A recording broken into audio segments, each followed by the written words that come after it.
Sa loob ng maraming taon, ay nalinlang ng armadong grupo ng teroristang komunistang grupo ng CPP, NPA, NDF ang marami sa mga kapatid na indigenous people mula sa Bagobo Clata Tribe na nakatira sa Sitio Kahusayan, Kalinan, Davao City.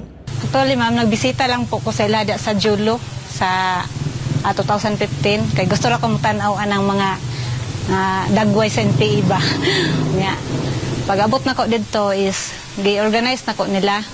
Tapos wala na ko nila pauli. So ang pasalig is sabay na daw may mga 1 week or 15 days. Pwede na ko nila paulion. So ang naitabo is nadugay man ko sa ila kay siyempre gitagaan ko nila tahas. Usa ko ka medical sa maong grupo. Ang inakalang 15 araw na pananatili ni Girlie sa kampo ng NPA ay tumagal pa ng 3 taon. Si Benji Jarug naman ay mula sa kilalang pamilya ng Bagobo Clata, Sitio Kahusayan. Marami sa mga kaanak ng pamilyang Jarug ay naging bahagi na armadong pakikibaka ng New People's Army. Pero kung may naitulong nga ba ang NPA sa kanyang pamilya at tribo, ito ang kanyang naging tugon. Kami na sulod magyud mi sa NPA yun sa unang panahon. So among nakita dito nga wala mangyapon siya kabaguan kay gigamit ra gyapon ta sa kuan ba sa kuan pa nagisa ra gyapon ta sa sarili nato nga mantika na.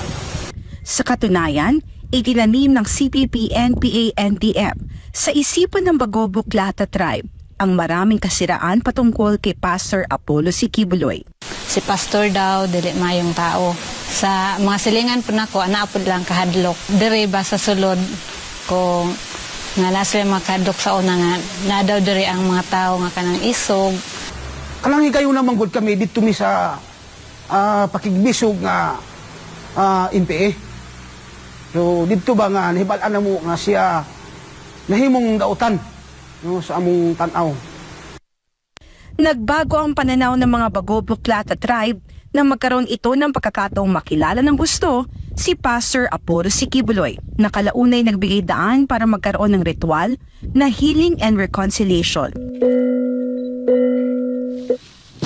Ang nasabing seremonya ay naganap noong June 5, 2022 na sumisimbolo ng pagkakaisa.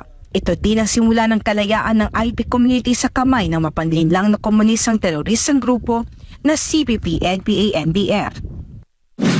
Samantala, iginawad naman ng IP community ang titulong Dato Pamulingan kay Pastor Apollo Sikibuloy noong May 6, 2023. Ang honorary title ay ginawad kay Pastor Apollo ng Mindanao Indigenous Peoples Conference for Peace and Development. Si Pastor Apollo ay malapit sa mga kapatid nating katutubo dahil naging bahagi sila sa kanyang spiritual journey nang tawagin siya ng amang makapangyarihan at dumaan ang matinding pagsasanay sa bundok ng Kitbug at Tamayong. Sa nakalipas na ilang taon, sino nga ba si Pastor Apollo Sikibuloy sa mga IP community? Personally akong kita kay pastor, maayo nga tao, buutan. Subay po sa akong nasaksihan sa panaglingkuray, panagatubanay, maayo siya. Dili ingol nga tining ako istorya nga tinud-anay ang istorya ako yun, no?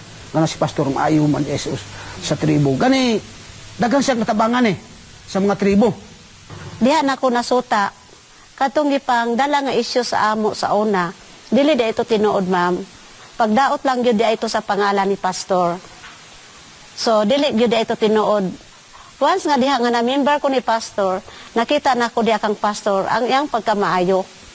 Maayo siya nga tao, dili daotan iyang tumong kun dili para gyud sa kaluwasan sa kalag sa mga tao. Para sa kalag gyud ang iyang tuyo. Tingami sa mga isyu nga ingon ana nga gihatagan si pastor sa kadaghanan nga isyu nga mga sala nga sa ako lang kabahin anong tagaan man si pastor og sala nga wala man gani nagsulod og pamilya. Samantala para naman kay Rene Suhat, isang miyembro ng Bagobo Clata na halos isang dekada nang kasama si Pastor Apollo Sikibuloy sa Glory Mountain, ay nanindigang walang katotohanan ang mga ipinupukol na mga akusasyon laban sa butihing pastor.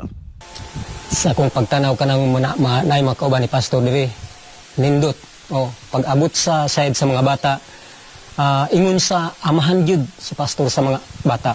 Nagtupod sa mga babae. So murag inahan, amahan siya nga manudlo ana. Oo. Nga hangtod nga miabot sa amo nga isip mga hamtong na. So mo na nga kanang ingon nila nga dili may si pastor. Para sa ako dili na tinuod. Pangdaot na kang pastor. Pangdaot na. Kay kami pila na sulod anang 8 ka tuig na. Wa gid ko'y nakita ng pastor nga nanudlo nga pangawat mo, pagpatay mo, panulis mo wala. Kay dili ka na ang iyang misyon. Kung dili ang iyang misyon, mutudlo sa pagkamatarong.